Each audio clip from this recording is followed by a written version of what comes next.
mbese ushaka kubaho igihe kirekire, ba ingirakamaro, ushaka kuguma uri muto mu mutima wawe. Ku bw'ibyo koresha icyo uri cyo, kora neza mu byo ukora byose mu buzima bwawe. Uratumiwe mu kiganiro Nkoraho Mwami cy'inyigisho mpinduramitima z'ijambo ry'Imana tugezwaho na Dr. Charles Stanley. Mu mico itandukanye, icyubahiro n'agaciro babiha gusa abantu bakuze mu myaka. Nk'ikinyuranyo, imico myinshi y'Abanyaburayi ifata ubuto n'ingufu hejuru y'ibindi byose. Nk'igisubizo, inganda zose zashyiriweho kudufasha kuguma mu buto. Tekereza kuri ibyo. Hari umuti wo gusiga imvi umusatsi ukaba umukara, bityo ugakuraho ibigaragaza ubusaza, ndetse hari n'uburyo bwo kubaga umuntu bagakuraho iminkanyari. Ibyo ni ibindi bintu bakora biriho kugira ngo bidufashe gusubiza imyaka inyuma. Ku bw'ibyo hari uburyo buramba bufasha umuntu kuguma ari muto. Dr. Charles Stanley arabyemeza. Gumana natwe wiga intambwe 7 z'ingenzi zo kuguma uri muto mu buzima bwawe bwose.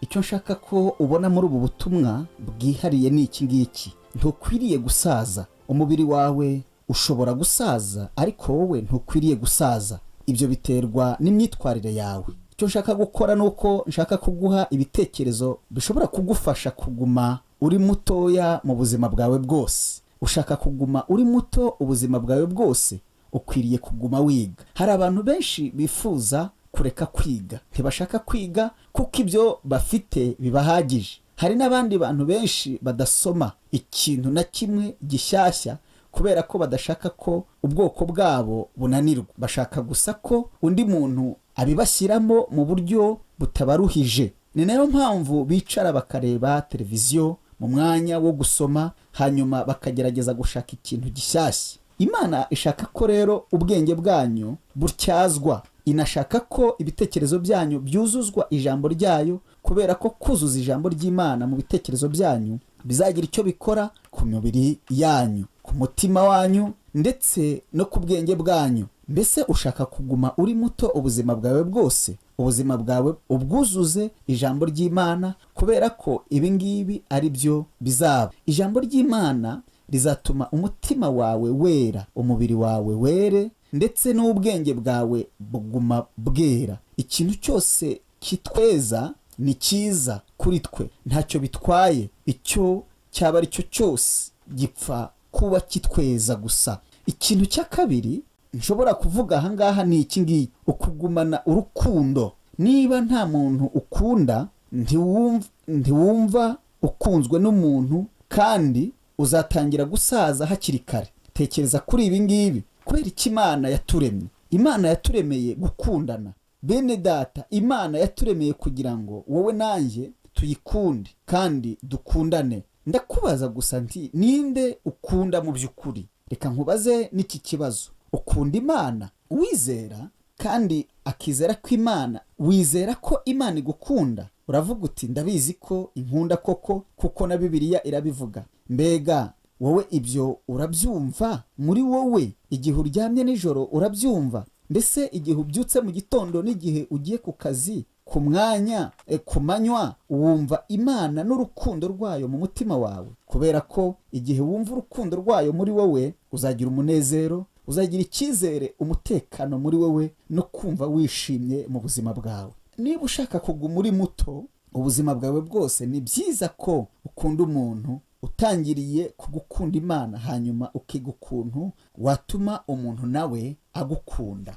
Ikintu cya gatatu gishobora gutuma uba muto ubuzima bwawe bwose ni iki? Guma useka. Ni ukuvuga ko ukwiriye kunezerwa mu mutima wawe. Hari impamvu ituma udaseka. Uravuga uti, ariko ibihe ndimo ntibishobora gutuma nseka. Uzi ko twese dufite ibihe ducamo bitubabaza, ariko tubirenzaho tugaseka kandi tukibifite, cyangwa tugakora ibishoboka byose, kuko igihe twibutse neza ko Imana ikora ugushaka kwayo kandi ifite ubushobozi iba muri twe, ishobora kudushoboza guseka uko byaba bimeze kose. Ni ibihe bingahe nasuye abantu bashaje mu bitaro bari hafi gupfa kandi bazi ko bagiye gupfa. Nakoranye nabo mbona bamwenyura mu maso yabo, kandi icyakurikiyeho nuko basekaga kubera ikintu. Uzi impamvu basekaga? Ni ukubera ko bari bazi ko uwo mwanya Imana bahamagaye, haleluya, bazajya mu ijuru.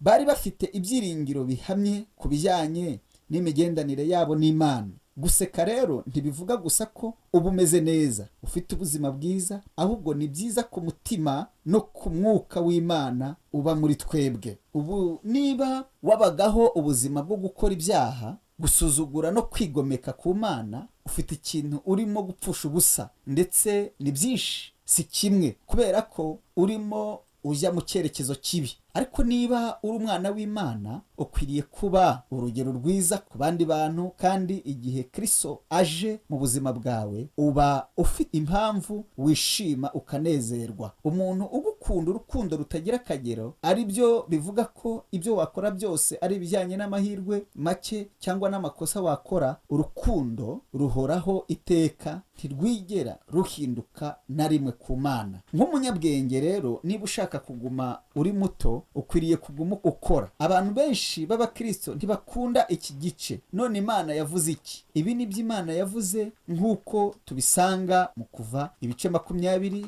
umurongo w'9 kugeza ku 10, ngo mu minsi 6 aba ariyo ukoreramo imirimo yawe yose, ariko wa 7 niwo sabato y'Uwiteka Imana yawe, umunsi wo kuruhuka. Ibyo twarabihinduye, twavuye ku minsi 6 none tugeze ku minsi 5. Dukunda umunsi wa mbere, uwa kabiri, ndetse umunsi wa gatatu, uwa kane n'umunsi wa gatanu, hanyuma tukagira iminsi 2 yo kuruhuka yacu. Ariko urabizi, Imana izi ibyiza birenze ibyo. Imana izi neza ibyo abantu bashoboraga gukora. Kubw'ibyo Imana iravuga mu Kuva 20:9 iti, mu minsi 6 aba ariyo ukoreramo imirimo yawe yose. Ubu nshaka ko uzirikana icyo Zaburi ya 92 umurongo wa 12 ivuga. Ku murongo wa 6 ngo, umukiranutsi azashisha nk'umukindo, azashyirwa hejuru nk'umwerezi w'i Lebanoni. Umukindo rero usobanura igiti gikura kikageza kuri metero 27, kandi umukindo ni igiti cyera neza. Iyo ari umukindo w'imbuto bita nuwa. Kandi aravuga ngo azashyirwa hejuru nk'umwerezi w'i Lebanoni. Imyerezi irakura ikageza kuri metero 37.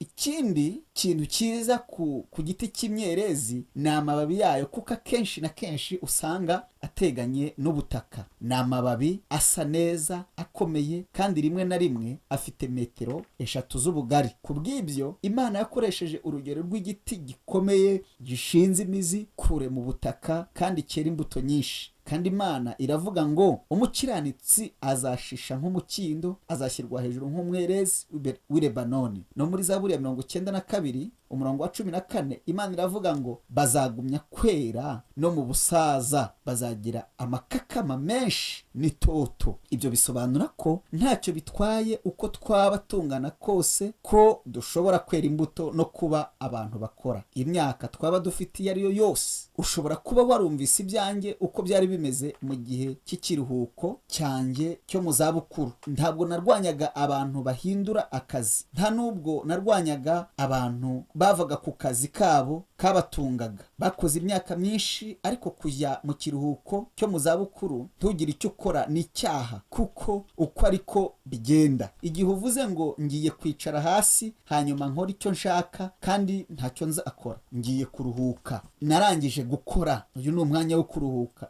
ubwonko bwawe butanga iyo nkuru ku mubiri, byose biri hejuru, kuko ikibazo gihari ari iki gihe. Ku mpamvu yoroheje uzemera ko ari ukubera imyaka. Umva nkubwire, nta murongo wo mu byanditswe byera uvuga ko igihe ukwije imyaka runaka ureka kwera imbuto mu kureka gukora. None Imana ivuga iki kuri ibyo? Imana iravuga iti bazagumya kwera no mu busaza bwabo. Ni ukuvuga ko igihe imyaka yacu igenda irushaho kuba myinshi, tuzaguma dukora kandi tuba ingirakamaro, duhagarariye umwana w'Imana. Utekereze kuri ibi ngibi umwanya muto. Nk'uko ibiti bimwe bitanga imbuto nziza uko bigenda bikura mu myaka, none ibyo ntibyari bikwiriye kuba ukuri kuri twese dukurikije imyaka twamaze dukora n'ibintu byose Imana yaducishijemo n'ukwizera yaduhaye ndetse n'ibyiringiro dufite mu Mana. Dushobora gusubiza amaso inyuma tukabona ibyo Imana yadukijije n'ibyo yaturinze,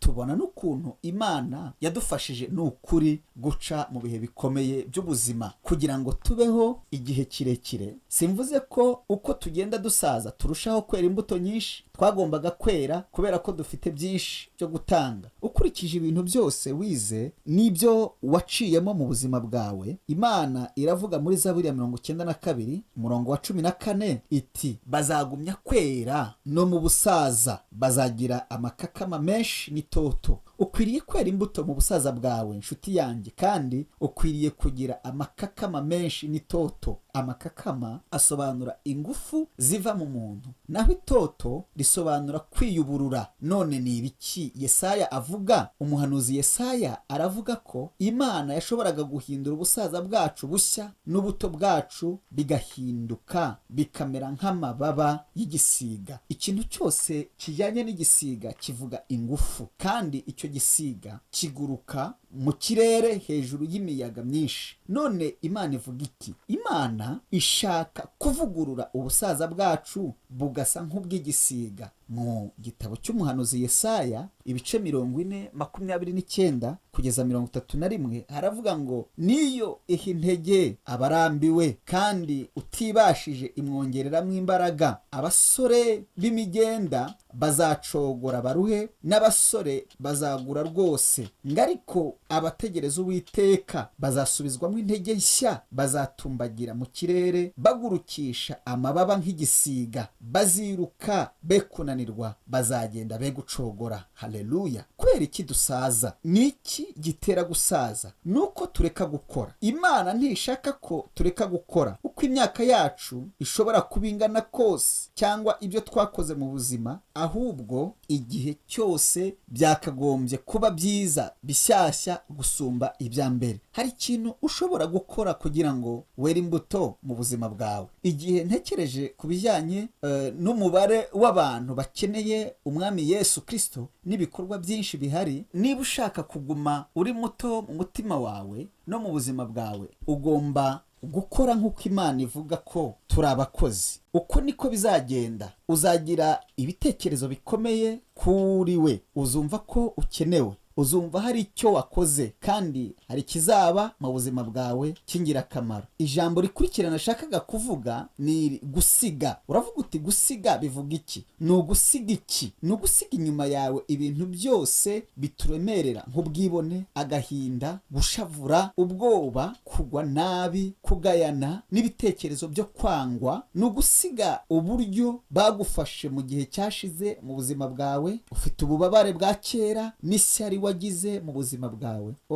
Bizatuma nshuti yanjye usaza vuba, kubera ko Imana itifuza ko abana bayo babaho muri ubwo buzima bw'amarangamutima mu buzima bwabo. Ntabwo ari ibyo Imana ishaka mu buzima bwawe. Igihe Yesu aje mu buzima bwawe, arakubabarira ibyaha byawe byose wakoze. Niyo mpamvu nawe ukwiriye kwibagirwa ibyo waciyemo bibi. Imana ikubabarira ibyaha byose kandi ikagira ubushake bwo kwegezayo ibyakubabaje byose mu buzima bwawe. Niba ushaka rero kubireka, izabikora. Mu gushaka kubiha Imana buri munsi ubyuke wibaza uti imbabazi z'Uwiteka nizo zituma tudashiraho, kuko ibambe rye n'impuhwe atugirira bitabura, zihora zunguka uko bukeye. Umurava wawe ni munini. Umutima wanjye uravuga uti Uwiteka ni we mugabane wanjye, nicyo gituma nzajya mwiringira. Uwiteka abereye mwiza abamutegereza bose, n'ubugingo bw'umushaka. Tubisanga mu maganya ya Yeremiya ibice 3 umurongo wa 22 kugeza ku wa 25.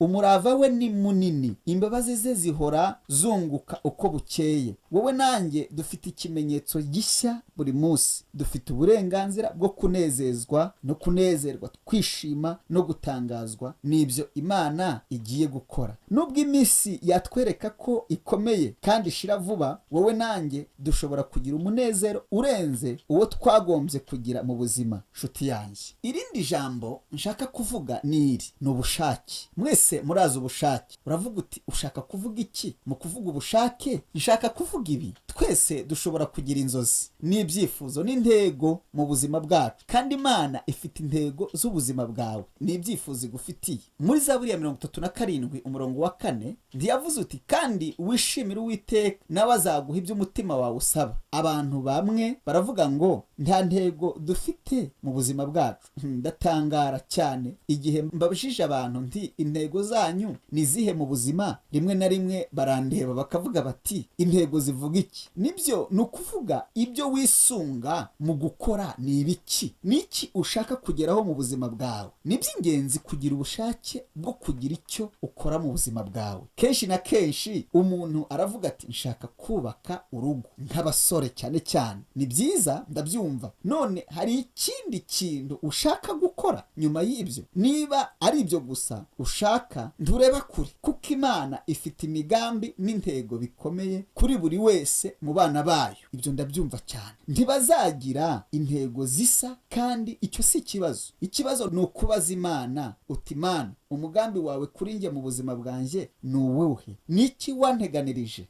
Igihe ubyutse mu gitondo hari ikintu ushaka gufasha, ikintu ushaka gutanga, ikintu ushaka gukora wateguye, ikintu ushaka kugiramo uruhare, cyangwa ikintu ushaka gukora kugira ngo wishimire ubuzima. Bibwira Imana, kuko igufitiye imigambi myiza. Igihe ugiye ku ruhande ukigunga, utangira gusaza.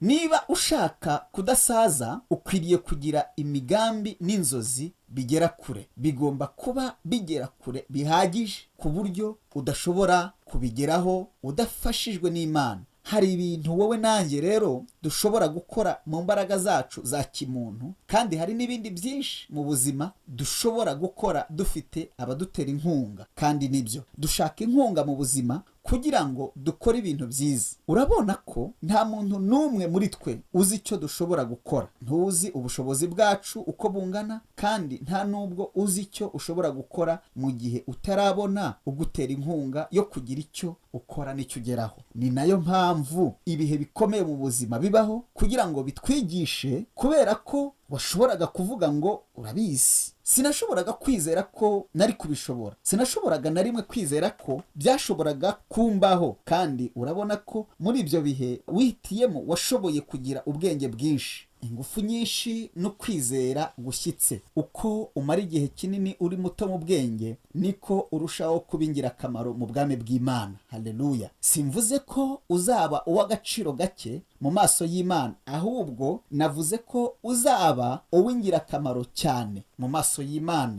Imana ishobora kugukoresha, kandi ikaguma igukoresha iminsi yawe yose yo kubaho kwawe kugeza ku munsi wa nyuma uzaba uvuye muri iyi si. Kubw'ibyo bagombye kuba ubushake bw'ikintu, wagombye kuba ufite ubushake bw'ikintu ushaka n'ikintu wifuza kuba mu buzima. Ndamutse nkubajije uyu munsi nti niki ushaka kugeraho mu buzima utigeze ubasha kugeraho, Imana ikubwiye uyu munsi iti tekereza nk'urota ikintu kinini cyagutse, kandi ikintu cyose utekereza ndakiguha. Ni gute watekereje ikintu kinini? Ntiwatekereje ikintu washoboraga kugeraho cyangwa ikintu ushobora gukora kugira ngo ukure. Dukwiriye gufashwa. Niba ushaka kuguma uri muto mu buzima bwawe bwose, ukwiriye kwifuza gufashwa. Kurikiza inama baguha, ntuzireke ngo uzisuzugure, kandi ntuve ku ntego yawe. Muri Zaburi ya 92 hahandi twasomye umurongo wa 14, Bibiliya iravuga ngo bazagumya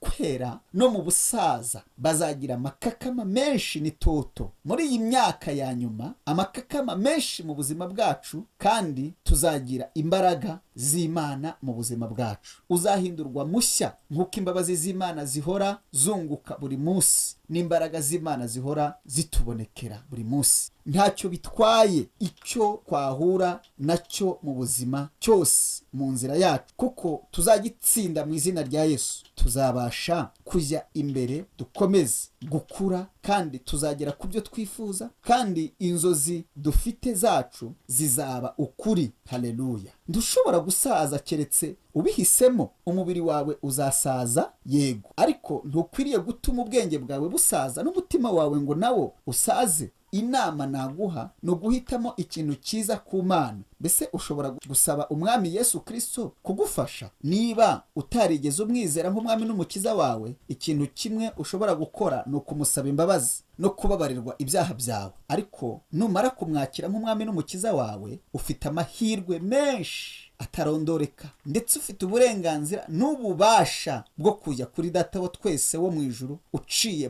ku mwami Yesu Kristo wapfiriye ku musaraba kubw'ibyaha byawe byose, kandi agatuma inzozi zawe, intego zawe n'ibyifuzo byawe bimenywa n'Imana. Yego, ibi nibyo Imana ivuga muri Zaburi ya 37 umurongo wa 4, ati kandi wishimire Uwiteka nawe azaguha ibyo umutima wawe usaba. Isezerano rikomeye cyane. Niwishimira Uwiteka azaguha ibyo umutima wawe usaba. Ibyo nibyo byashobora byonyine gutuma tuguma turi batoya mu bwenge bwacu mu gukora icyo Imana iduhamagarira gukora, kandi tuzabona icyo Imana izakora igihe ntekereje ku buzima gikristo. Ibi nibyo bituma ngira umunezero mwinshi. Icya mbere ni ukuguma niga inzira z'Imana. Haleluya. Icya kabiri ni ukuguma ndeba iby'Imana ikora, ndeba n'uburyo ikora. Kandi urabizi ni gute ushobora gusaza mu bwenge bwawe no mu mutima bwawe igihe iyi Mana yacu itangaje iguma ikora ibintu bitandukanye kandi bitangaje buri munsi mu buzima bwacu? Ntibishoboka. ni uguhitamo tugira. Ufite impamvu itangaje yo kubaho no kugumana itoto ubuzima bwawe bwose, ukareka Imana ikaguma muri wowe kandi ukorera Imana nzima. Dusenge. Data, iri ni isengesho rya buri muntu wese wumvisha ubutumwa uyu munsi. Kukumenya no kugira ubuzima. Haleluya. Kugendera mu gushaka kwawe no kugira umunezero. Ndasenze mu izina rya Yesu ngo umwuka w'Imana nzima wohereze ubu butumwa mu mutima wa buri muntu. Usuzume imyitwarire yabo, ibikorwa byabo, inzozi bafite, intego zabo, ibihari n'ibidahari, n'ibyo bakeneye kugira ngo bareke ibyabababaje hanyuma babe bashyashya mu mibanire myiza nawe. Nsenze ibyo nizeye mu izina rya Yesu Kristo umwami wacu. Amen.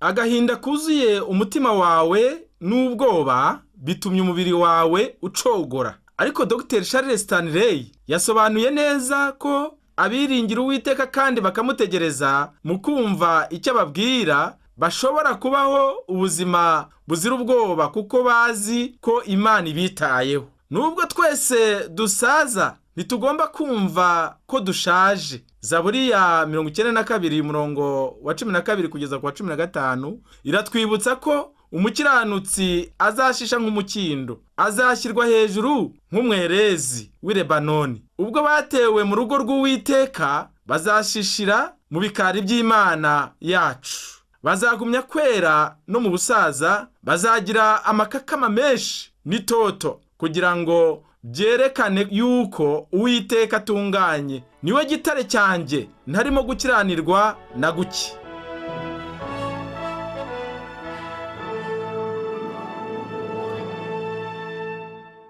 Dukora ku mitima yabo mu isi bose, dufite ubutwari buva ku Mana n'imbabazi ku bantu. Inyigisho za Dr. Charles Stanley mukaba muzigezwaho mu kiganiro Nkoraho Mwami. Nshuti mwene data wumva iki kiganiro Nkoraho Mwami, turizera ko ukomeza kwakira inyigisho z'ingirakamaro muri kino kiganiro. Ukaba rero ukigezwaho na Radio Umucyo, ni ku munsi wa kabiri isaha ya 9 z'umugoroba. Niba rero wifuza kugikurikirana, kugira icyo wabaza cyangwa se kuduha ubuhamya bw'ibyagufashije, wabariza kuri Radio Umucyo ikorera hano i Kigali mu karere ka Nyarugenge, mu nyubako ya City Plaza etage ya 6 ku muhanda wa Commercial Street, inimero 70. Ushobora kandi guhamagara kuri telefone yo mu biro, inimero 34 24 mushobora kandi no kohereza ubutumwa bugufi kuri iyi telefone igendanwa 078 30 86 49 2. Ushobora kandi no kohereza ubutumwa kuri iyi email umucyo.fm@yahoo.fr. Muhawe ikaze mwese.